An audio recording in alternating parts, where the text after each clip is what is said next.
წინასაარჩევნო კამპანიის ფარგლებში მუშტაიდის ბაღში თბილისის მერობის კანდიდატმა კახა კალაძემ მოსახლეობასთან შეხვედრა გამართა. მან მაჟორიტარ კანდიდატებთან ერთად საარჩევნო პროგრამის ძირითად მიმართულებებზე ისაუბრა. ყურადღება გამახვილდა როგორც მოსახლეობის საჭიროებებზე, ისე სამომავლო გეგმებზე.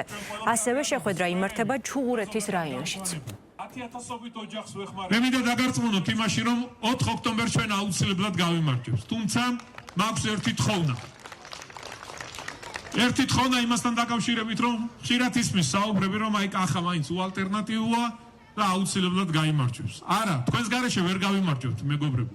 თითოეულმა ჩვენმა მხარდამჭერმა 4 ოქტომბერს უნდა მივიდეს საარჩევნო ყუთებთან და მიიღოს გადაწყვეტილება, სწორი გადაწყვეტილება, რომ შენარჩუნებული იყოს მშვიდობა და რა თქმა უნდა ვერაფერმა ვერ უნდა შეუშალოს ხელი ქალაქის განვითარებას და აღშენებლობის შემდეგ 4 წლიან პერიოდს. მინდა მადლობა გადაუხადო კახის იღვის მასივს ხარდაჭერისთვის.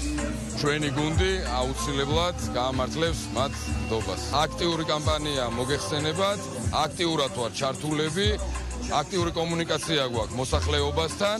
ჯერა 4-ში დამაჯერებლად გავიმარჯვებთ.